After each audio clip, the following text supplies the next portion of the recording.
There is a myth in gardening that has probably cost more people more harvest than any other single piece of bad advice, and it is the idea that vegetables need full sun or they are not worth growing. I believed it myself for the first few years. I had this shady strip along the north side of my house that I wrote off completely. Nothing would grow there, I figured. It was just wasted space collecting leaves and gathering moss. Then one spring, out of pure stubbornness, I started experimenting. I planted a dozen different crops in that shady patch and tracked what happened over the full season. Some failed miserably, I will be honest about that, but others did not just survive, they thrived.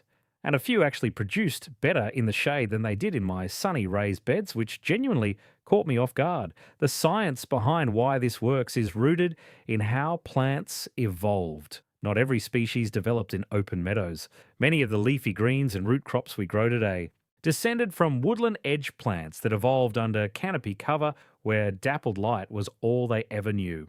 Their cellular machinery is literally optimized for lower light conditions. In this video, I'm going to share 15 vegetables that actually thrive in shade, tested over close to 15 years in my own garden.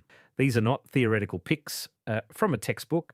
Every single one earned its spot through real results. And stick around for the bonus tip at the end, because I discovered a simple way to boost yields in shady spots by up to 30%, and it changed everything for me.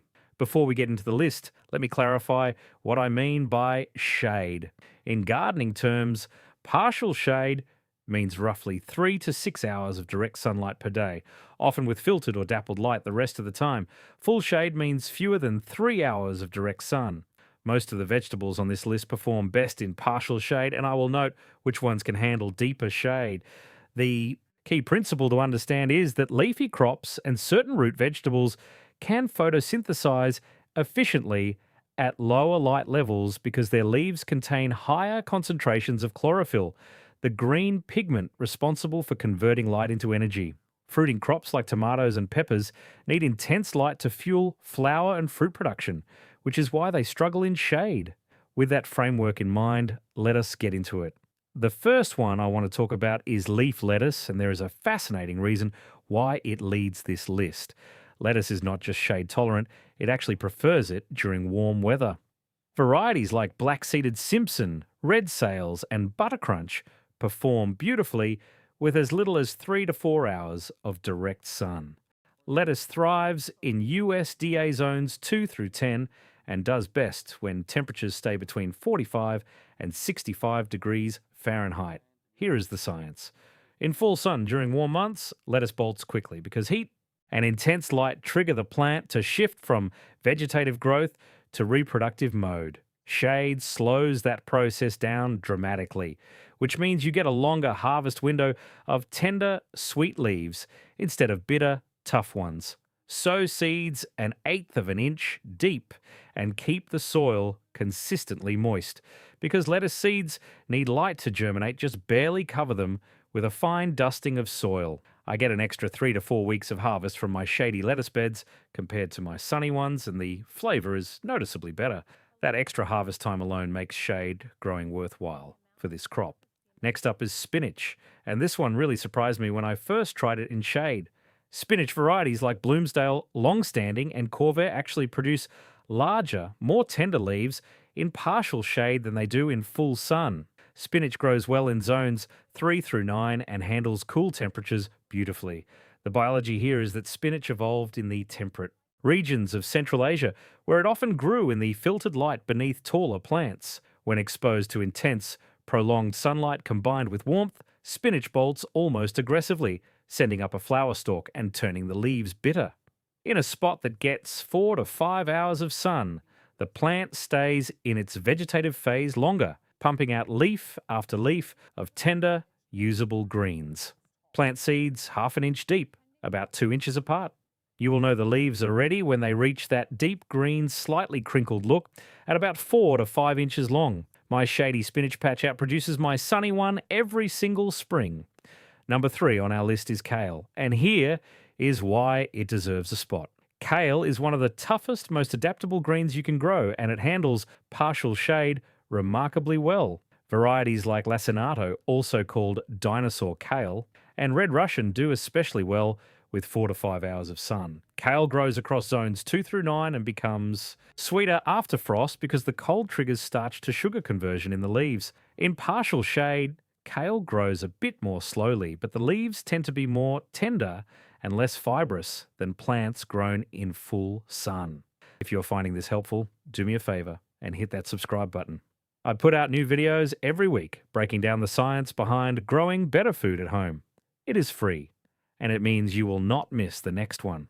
All right, let us keep going. The fourth pick is Swiss chard.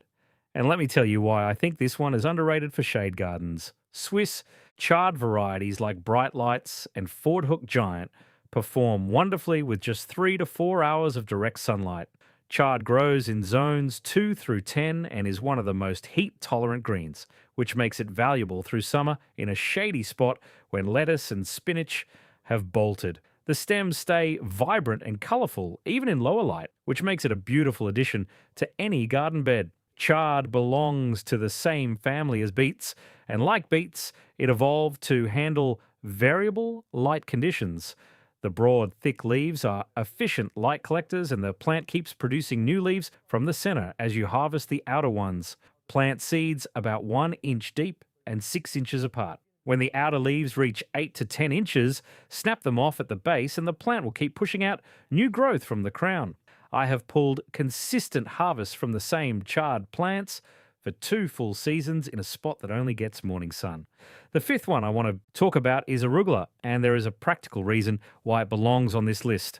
Arugula is naturally fast-growing and does very well in partial shade, where varieties like Astro and Silvetta produce leaves in as little as 3 weeks. It grows in zones 3 through 11. The peppery flavour of Arugula comes from glucosinolates, and here is something interesting.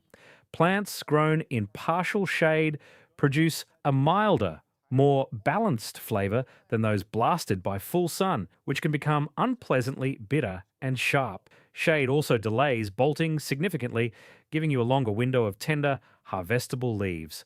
Scatter seeds a 1/4 inch deep and thin to about 3 inches apart. Arugula in shade is one of those discoveries that made me rethink my entire garden layout. Next up is radishes, and this one really surprised me when I first tried growing them in a shady bed. Radishes like cherry bell and watermelon radish perform well with as little as 4 hours of sun. They grow in zones 2 through 10.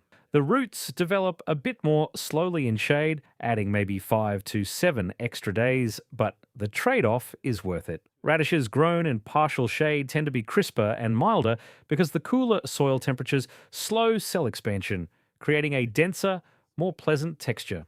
In full sun, during warm weather, radishes often become pithy and develop that sharp, almost burning heat that some people find overwhelming. Sour seeds, 1/2 inch deep and 1 inch apart. When the shoulders push above the soil and reach about 1 inch across, pull them.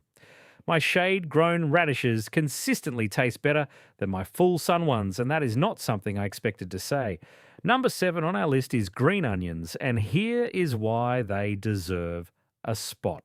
Scallions from the variety evergreen hardy white grow reliably in partial shade, needing only about 3 to 4 hours of direct sun. They thrive in zones 3 through 9. Green onions are not building energy-intensive bulbs. They are just pushing green shoots upward, which requires relatively modest light energy. The flavour stays mild and sweet in shade, whereas full-sun scallions can develop a sharper, more pungent bite. Plant seeds a 1/4 inch deep and 1/2 inch apart. Harvest when the tops reach 6 to 8 inches and the white base is about the width of a pencil. I tuck a row of these along the shady edge of nearly every bed in my garden because they fill space that would otherwise go unused. The 8th pick is beets. And let me tell you why I think this one is underrated for shady gardens. Beet varieties like Detroit Dark Red and Kyoja can produce beautiful roots with 4 to 5 hours of sunlight. They grow in zones 2 through 10. The roots will be slightly smaller than those grown in full sun, but the flavour concentrates beautifully, and the greens are outstanding in shade, tender and mild, with a slight earthiness. Beets are biologically related to chard and share that same ability to Photosynthesize efficiently in lower light, sow seeds 1 inch apart and half an inch deep, then thin to 3 inches once seedlings emerge. The key is patience. Give shade-grown beets an extra 2 weeks beyond the usual maturity date. When I first pulled a Chioggia beet from my shady bed and sliced it open to see those gorgeous candy-striped rings, I was completely sold. The ninth one I want to talk about is peas. And there is a fascinating reason why they handle shade.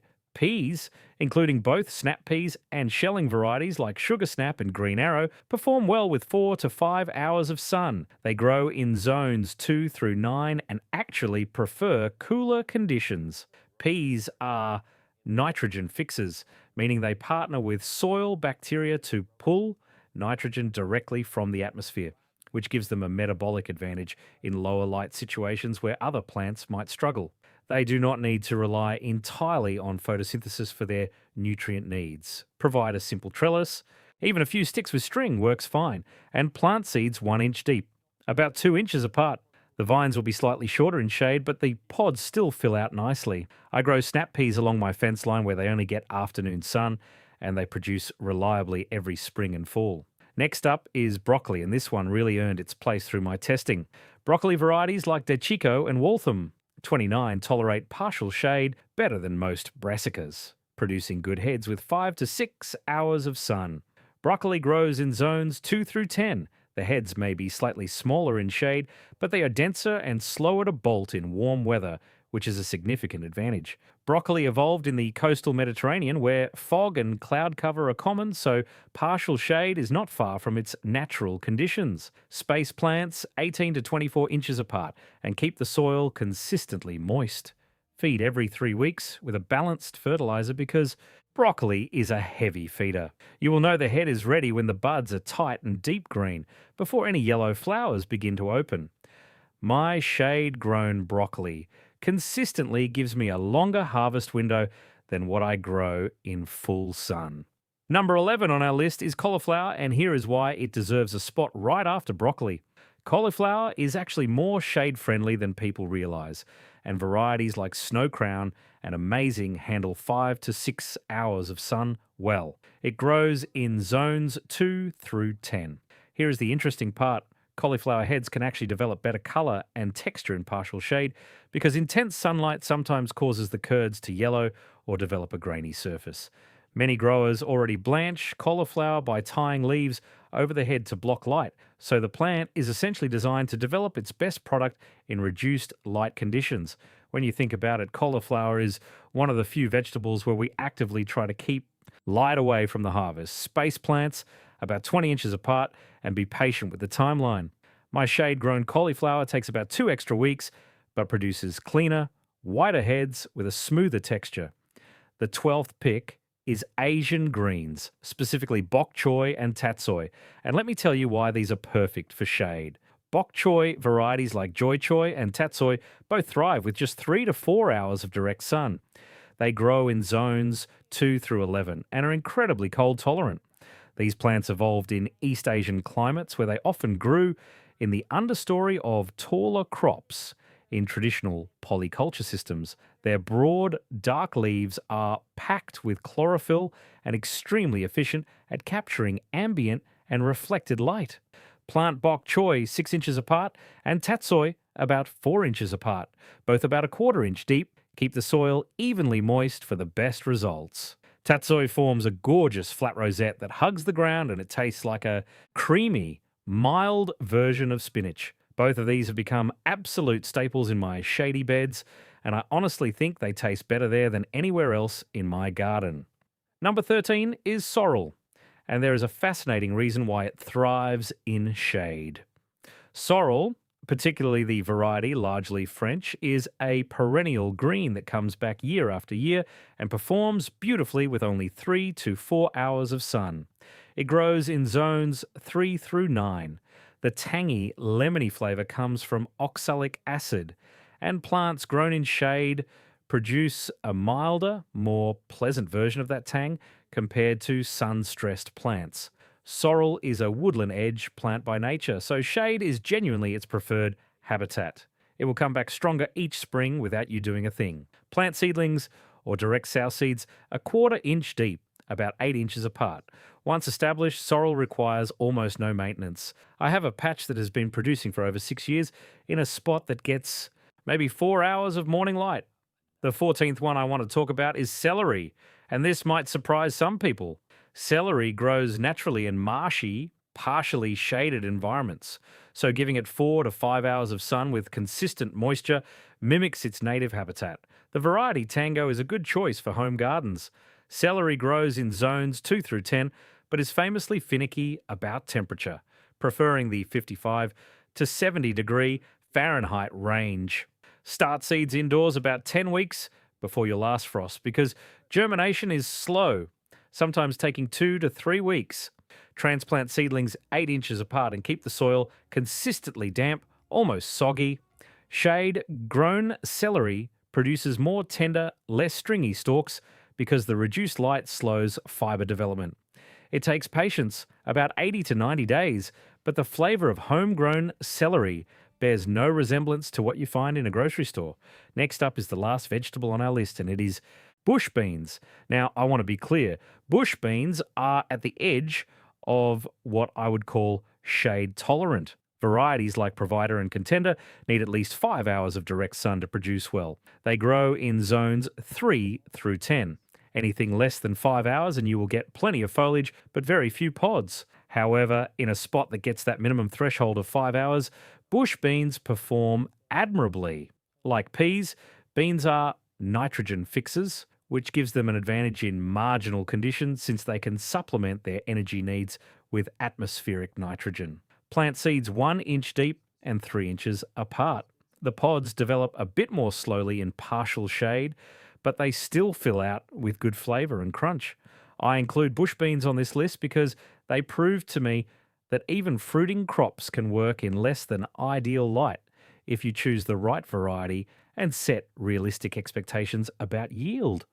Now, this is something I stumbled onto about 7 years into my gardening journey, and it completely changed my shade garden yields.